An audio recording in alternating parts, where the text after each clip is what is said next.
আগুনে পুড়ে যাওয়া গুলশানের ডিএনসিসি মার্কেটের সবশেষ অবস্থা জানতে সেখানে রয়েছেন রিপোর্টার শফিক মোহাম্মদ। আমরা সরাসরি চলে যাচ্ছি তার কাছে। শফিক।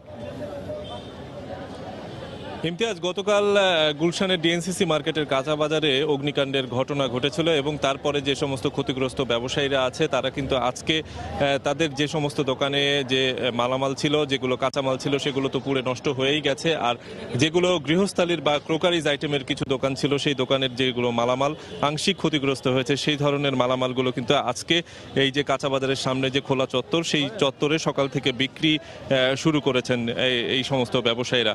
এবং পাশাপাশি আমরা সকালবেলা এখানে এসেই দেখতে পেয়েছি যে পুলিশের কিন্তু পুরো মার্কেটটিকে কর্ডন করে রেখেছিল, ঘেরাও করে রেখেছিল এবং তারপরই তাদের কাছে যে লিস্ট ছিল, অর্থাৎ 215 জনের একটি তালিকা, সেই 215 জনের তালিকা যে ব্যবসায়ীরা ছিল, সেই ব্যবসায়ীদের সকাল থেকেই কিন্তু তালিকা অনুযায়ী নাম নিবন্ধন করে নাম দেখে দেখে তাদের সেই যে কাঁচা বাজারের যে দোকানগুলো আছে সেই দোকানের মধ্যে প্রবেশ করতে দেয়া হয়। কারণ পুলিশের পক্ষ থেকে জানানো হয়েছিল যে বাইরের যারা আছে তারা যদি এসে এখানে ক্ষতিগ্রস্ত যে সমস্ত ব্যবসায়ীরা আছে, সেই ব্যবসায়ীদের যে সমস্ত মালামাল এখনো কিছু কিছু অল্প ক্ষতি হয়েছে, সেগুলো যাতে তারা পুনরায় ব্যবহার করতে পারে বা নিতে পারে, কি অবস্থায় তাদের দোকানগুলো আছে সেগুলো যাতে দেখভাল করতে পারে, সে কারণেই কিন্তু তারা এই নিরাপত্তার ব্যবস্থাটি নিয়েছে। এছাড়া গুলশানের ডিএনসিসি কাঁচা বাজারের যে সমস্ত মালিক সমিতি আছে, সেই মালিক সমিতির সাথে আমাদের কথা হয়েছে। তারা আমাদেরকে জানিয়েছেন যে দুর্যোগ ব্যবস্থাপনা এবং ত্রাণ মন্ত্রণালয়ের পক্ষ থেকে একটি তালিকা করার জন্য তাদের প্রতি নির্দেশ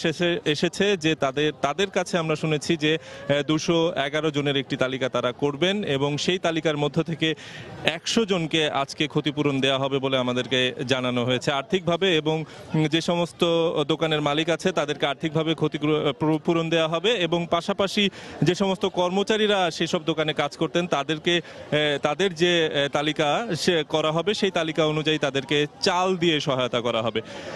মোটামুটিভাবে এই ছিল আজকে এখানে যে সমস্ত দোকানিরা আছে তারা কিন্তু আপনারা দেখতেই পাচ্ছেন যে প্রচুর সংখ্যক মানুষ কিন্তু সকাল থেকে এখানে উপস্থিত হয়েছে এবং তারা সকাল থেকেই কিন্তু বিভিন্ন অধিক মূল্যের যে সমস্ত পণ্যদ্রব্য আছে সেই সমস্ত পণ্যদ্রব্য তারা কিন্তু কম দামে কিনতে পেরে তারা কিন্তু অনেকটাই স্বাচ্ছন্দ্য বোধ করছেন। কারণ আসলে জানেন যে কারো কারো ক্ষতিগ্রস্ত হয়েছে, ব্যবসায়ীরা ক্ষতিগ্রস্ত হয়েছে, পাশাপাশি এখানে কিন্তু অনেক শ্রেণী পেশার মানুষ আছে যারা থাকে গুলশান এলাকায় এবং করাইল বস্তি আছে পাশে।